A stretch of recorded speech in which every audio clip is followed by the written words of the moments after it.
কৃষ্ণ কৃষ্ণ শুধু শ্রী কৃষ্ণ। সময় করিয়া পথটি ধরিয়া যেবা চলে দ্রুত গতি, সময়ের শেষে অনায়াসে সে যেন চলে যায় আপন বাসতে। আত্মনিবেদন করো, নিজেকে সঁপে দাও, তার চরণে অর্পণ করো। ভগবান বললেন যে ইহ জগতে যদি কোনো জীব সর্বধর্ম পরিত্যাজ্যং মামেকং শরণং ভজ অহং তং সর্বপাপেভ্য মোক্ষয়িষ্যামি মা শুচ, অর্থাৎ যে সমস্ত ধর্ম পরিত্যাগ করে আমাকে স্মরণ করে, আমি তার সমস্ত পাপ থেকে মুক্ত করে আমি আমার কোলে তাকে তুলে নিই। হরি বল হরি বল। তাই আসুন আমরা সবাই মিলে প্রাণ ভরে একবার মহামন্ত্র জপ করব, সবাই মিলে হরিনাম করব। কলিজীবের শ্রেষ্ঠ ধন হরিনাম। তা আজ যখন সাধু সঙ্গ করছি এই সাধুর বাজারে বসে, আসুন একবার সবাই মিলে প্রাণ ভরে সেই মহামন্ত্র জপ করি। তাছাড়া আমার মহাপ্রভুর আবির্ভাব তৃতীয় উপলক্ষেই হরিবাসর, তো সেই জন্যই আমরা সবাই মিলে প্রভুর চরণে নিজেকে নিবেদন করে গাইব। দেখি হাত তুলুন সবাই, মায়েরা হাত তুলুন। বাহ, হাত নামাবেন না, সবাই হাতে তালি দিয়ে গাইবেন, কেমন? হ্যাঁ। হরে কৃষ্ণ কৃষ্ণ কৃষ্ণ হরে হরে, হরে রাম রাম রাম হরে হরে। বলুন হরে কৃষ্ণ।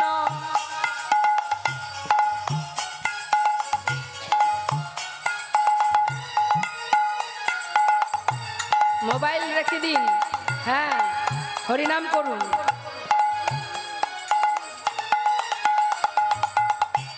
জোরে জোরে হরিনাম করতে হবে।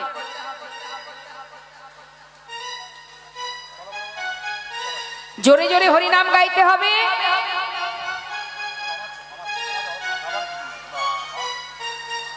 গলা ছেড়ে করবেন, কেমন? দেখবেন জড়তা রাখবেন না।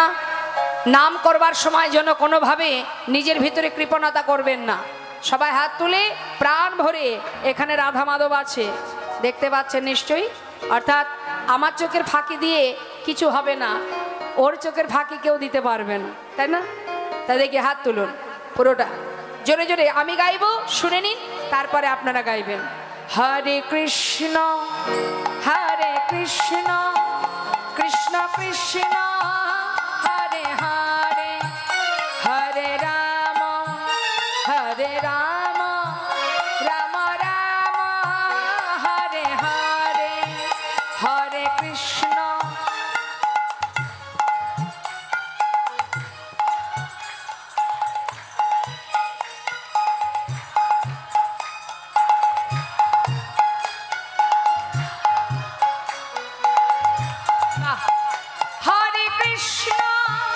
হরে কৃষ্ণ কৃষ্ণ কৃষ্ণ হরে হরে, হরে রাম রাম রাম হরে হরে, হরে কৃষ্ণ হরে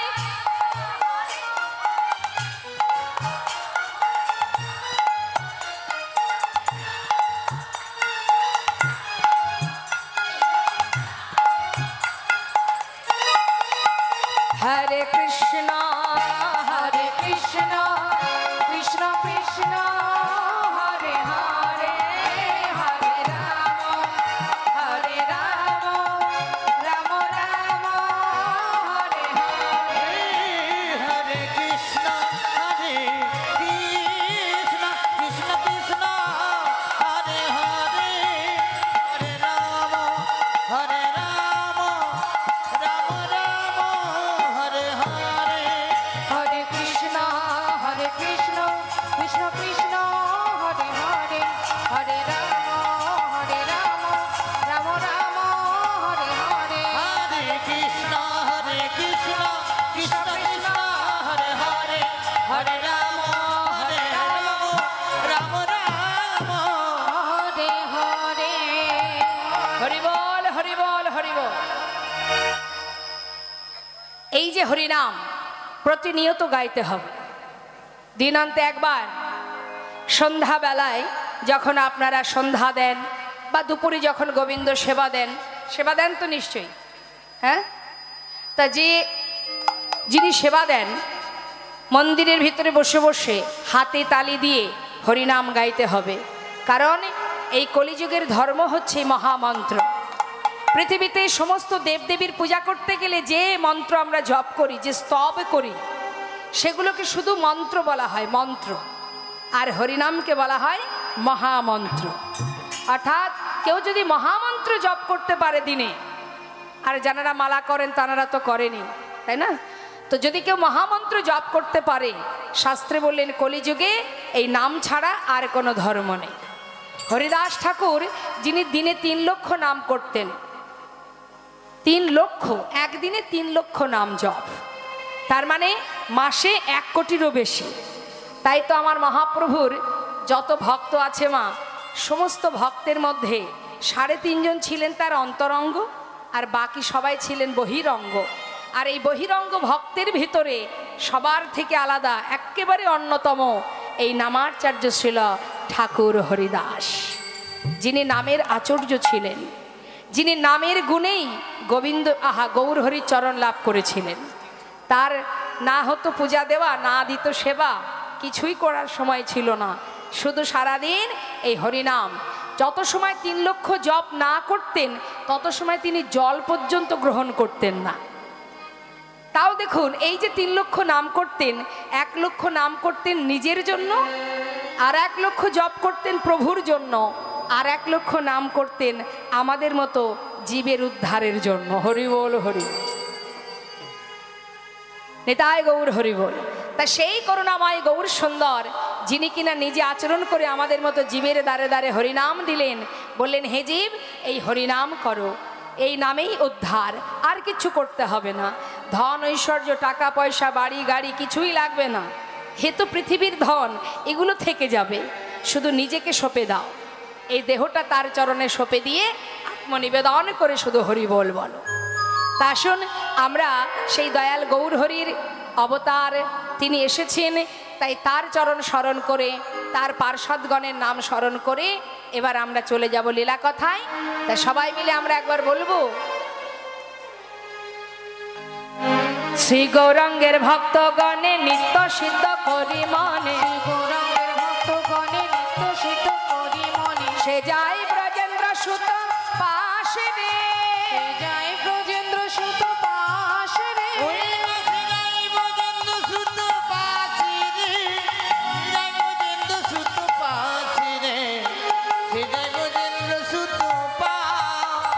গৌরমণ্ডল ভূমি যে বাজানে চিন্তা মনে, গৌরমণ্ডল ভূমি যে বাজানে চিন্তা,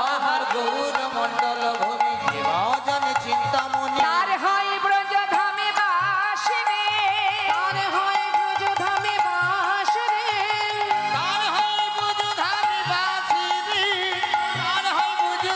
বাস রে, হেতে বনেতে থাকো হা গৌরাঙ্গ বলে ডাকো, হেতে বনেতে থাকো হা গৌরাঙ্গ বলে ডাকো, গৌরাঙ্গ বলে ডাকো, নরতম মাগে তার সঙ্গ, নরতম মাগে তার সঙ্গ, নরতমে মাঝি তার সঙ্গ, নরতমে মাঝি তার সঙ্গ, নরতমে মাঝি তার সঙ্গ। নিতাই গৌর হরিবল হরিবল। আমরা ছোট করে গৌরচন্দ্রিকা সাধন করলাম, এবার আমরা চলে যাব মধুময় শ্রীধাম বৃন্দাবনে।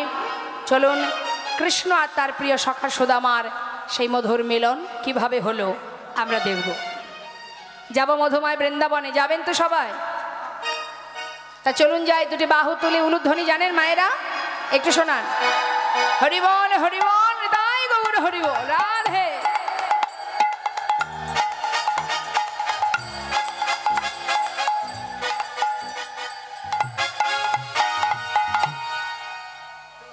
বৃন্দাবন ধাম অপার, জপে যা রাধে রাধে,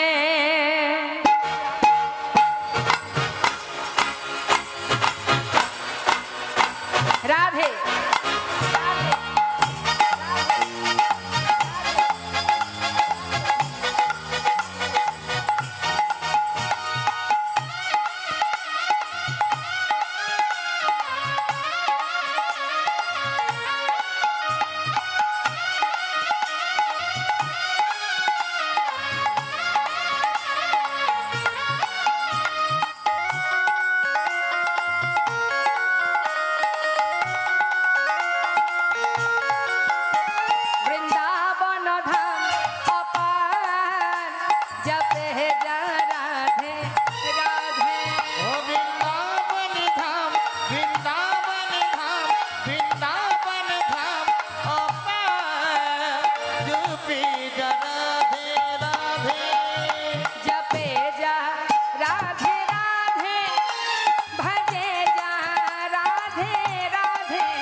বল, হরি বল।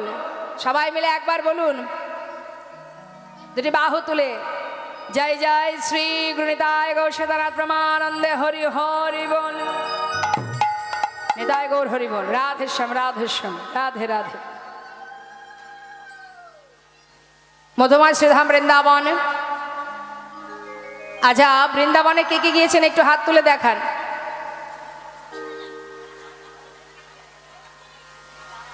এইদিকে কে কে গেছেন হাত তুলে দেখান। তাহলে এত সময় এত কষ্ট করলাম, গেলাম কোথায়? এটাই তো বৃন্দাবন। তাহলে সবাই এসেছি আমরা বৃন্দাবনে, তাই না?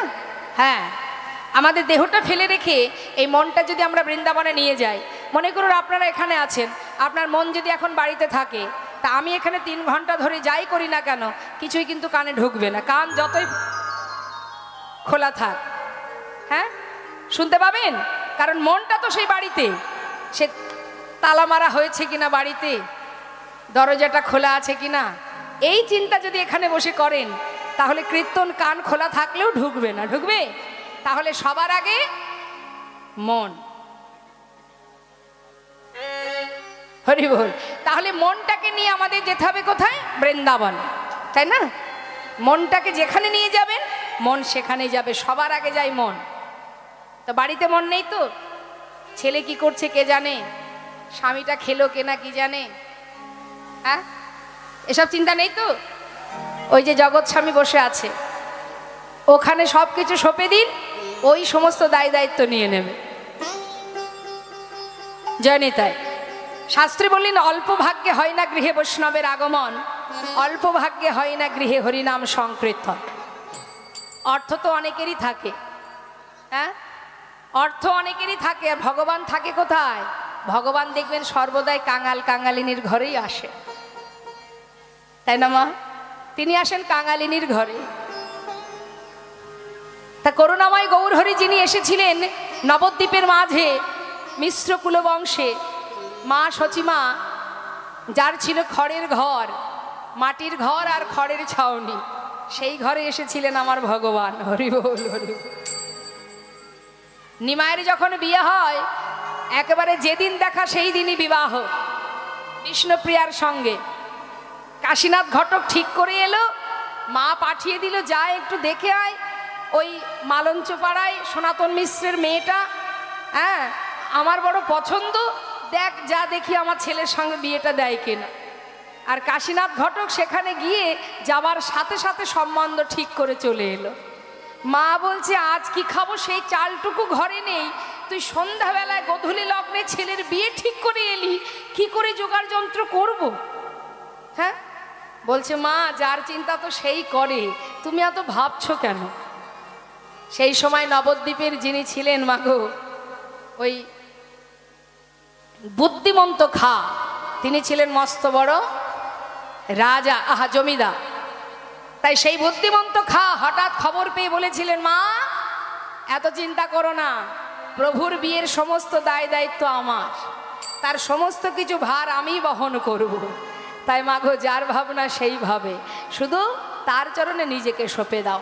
শাস্ত্রে বললেন, ভাবছো বসে চলবে কিসে, তুমি ভাববার কে? যার ভাবনা সেই ভাবে, তুমি ভাবো তা। নিতাই গৌর হরি বল। চিন্তা আমরা অনেক রকম করি, করি না? এটা করব, ওটা করব, সেটা করব, তাই না? এই যে নানাবিধ চিন্তা করি, তার মধ্যে দিয়ে যেটা আমার গোবিন্দ চান সেটাই হয়। জীব কোটি বাঞ্ছা করে, তার যা ইচ্ছা সেই ফলই ধরে, তাই তো? তাই দেখুন, আজ আমার গোবিন্দ তিনি বনমাঝে সখাগণকে নিয়ে খেলা খেলবেন। আজ তার মনের বাসনা কি? একটা নূতন খেলা করবেন। আপনারাও তো ছোটবেলায় অনেক খেলা করেছেন, আমরাও করেছি। কি খেলা করেছেন মায়েরা?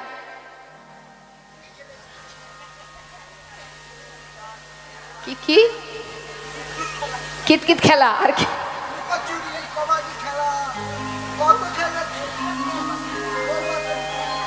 খেলেছেন? আচ্ছা, এখনকার বাচ্চারা তা খেলে? ওরা জানেই না সেগুলো কেমন খেলা। এই খেলিস? কি খেলা করিস? কি খেলা করিস বল?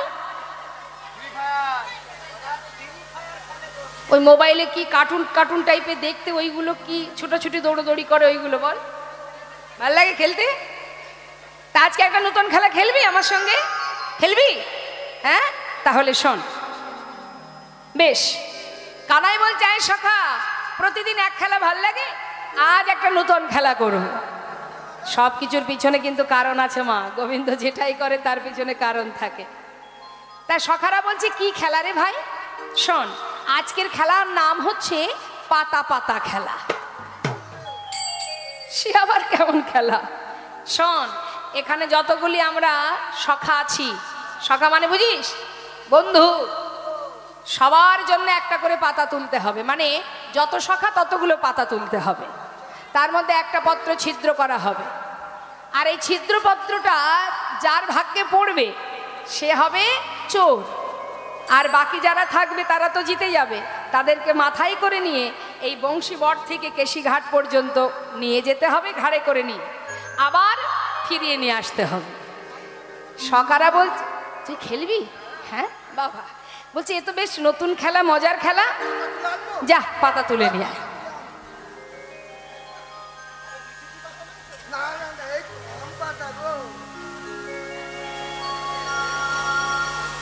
বাবা এই কটা কেন এনেছিস?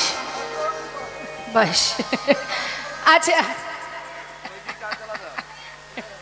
আচ্ছা শোন, কানার হাতে দিয়েছে মা, এবার সমস্ত পাতার মধ্যে একটা পাতা ছিদ্র করেছেন আমার গোবিন্দ।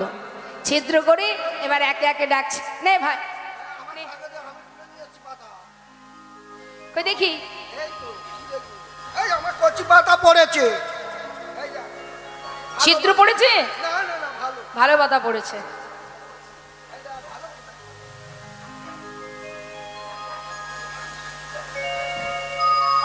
এ কানাই আমার পাতাটা ভালো পড়েছে, আমার পাতাটা ভালো পড়েছে,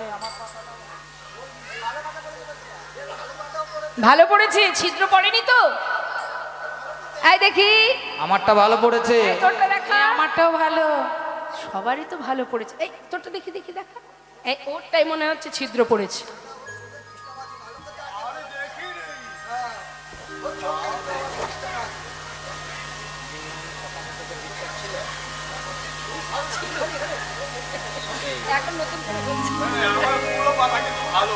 ভালো পড়েছে, সবারই তো ভালো পাতা পড়েছে, তাহলে ছিদ্র পাতা। তাই তো, ছিদ্র পাতা কার ভাগ্যে পড়লো রে? আরে কানাই দেখাচ্ছে না কেন? কানাই দেখাচ্ছে না কেন? কানাই লোকাচ্ছে, হয় দেখ। আমারটা তো ভালোই পড়েছে। আরে ভালো বললে হবে না, কই দেখা। আরে এই তো, ওই তো হাতে করে লুকিয়েছিস, ওই তো কানাইয়ের ছিদ্র পাতা পড়েছে। কানাই আজকের খেলাতে চোর চোর চোর। সখারা বলে উঠলেন, হ্যাঁ রে, তুই বিনে চোর কে হবে ভাই? তুই বিনে চোর কে হবে ভাই? তুই বিনে চোর কে হবে ভাই? তুই বিনে চোর কে হবে ভাই? বৃন্দাবনের ননি চোরা, তুই বিনে চোর কে হবে ভাই? বৃন্দাবনের ননি চোরা, তুই বিনে চোর কে হবে ভাই? চোর বললি কেন? তো চোরকে চোর বলবো না, কি সাধু বলবো? আমি চোর? তুই চোর, আমি চোর? আজকের খেলাতে কানাই চোর। বৃন্দাবনের ননি চোরা কথাটা বললি কেন? আমি ননি চুরি করে কি একা একা খাই? তুই চুরি করিস তাই আমরা খাই, আমরা তো চুরি করি না, চুরি তুই করিস কানাই। এদের জন্য চুরি করি, এরাই আমাকে বলছে চোর। হ্যাঁ হ্যাঁ, দেখেছো, যাদের জন্য করি চুরি তারাই বলে চোর চোর। আরে বাবা কাঁধে উঠবে, কাঁধে উঠ, চোর বলার কে আছে? এখন কে আগে কাঁধে উঠবে? গোবিন্দের বাসনা। গোবিন্দ বললেন, সুদামা, এই সুদামা, আয় তুই এসে আমার কাঁধে ওঠ। এখন সুদামা কাঁধে উঠেছে কিভাবে মা দেখো, এক কাঁধে বসেছে। এবার এক কাঁধে যদি বসে, দুই দিকে পা দিয়ে বসেছে, অর্থাৎ সামনে একটা চরণ পিছনে একটা চরণ। আবার চুলগুলো মুঠো করে ধরেছে, কেন? যদি কানাই দৌড়ানোর সময় যদি ফেলে দেয় আমাকে, তাই চুলগুলো মুঠো করে ধরেছে। মহাজন লীলার পাশে দাঁড়িয়ে বলছে, সুদামা, তুমি জানো না তুমি কার কাঁধে উঠেছো? এই জগতে যদি কেউ ভগবানকে ভালোবাসে, তার পড়ে গেলেও পড়ে যাবার ভয় থাকে, কিন্তু ভগবান যদি কাউকে ধরে তার কি পড়ার ভয় থাকে? রাখে হরি মারে কে, আরে মারে হরি রাখে কে?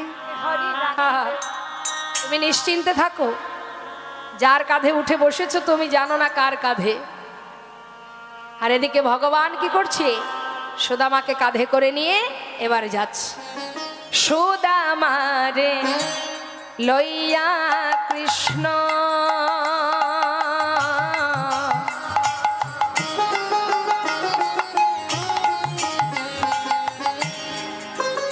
আজি করিল গমনা। ওই না সুদামারে লইয়া কৃষ্ণ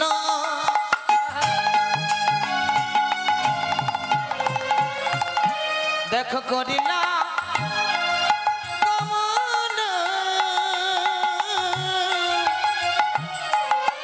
পক্কয়ম্র বৃক্ষ তলে দেখো আসিয়া দাঁড়ালো। পক্কয়ম্র বৃক্ষ তলে দেখো আসিয়া দাঁড়ালো। ওমা,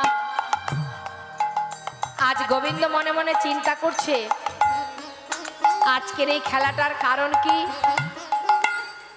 আমার বাসনা আমি ভক্তচরণ সেবা করব, কিন্তু সুদামার একটা চরণ পিছনে আনবো কি করে? তো যখন ছুটছে সুদামা বলছে, এই কানাই, আরে বাবা এত জোরে জোরে দৌড়াচ্ছিস, যদি পড়ে যায়। গোবিন্দ চিন্তা করছে এই তো সুযোগ। বলছে সুদামা এক কাজ কর, পিছনের চরণটা সামনে দে, যদি সামনে দিস তো দুটো চরণ আমি চেপে ধরবো আর তুই পড়বি না। সুদামা বলছে বাহ, এটা তো ঠিক বলেছিস, আমি তো আগে ভাবিনি, দাঁড়া। পিছনের চরণটা সামনে দিয়েছি।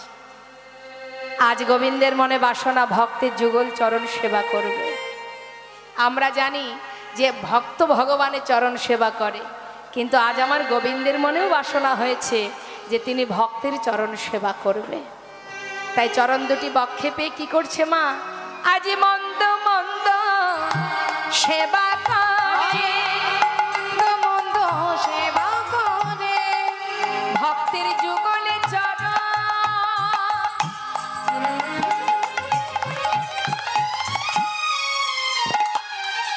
হৃদয়ে পেয়ে মন্দ মন্দ সেবা করে। ভক্তের যুগল চরণ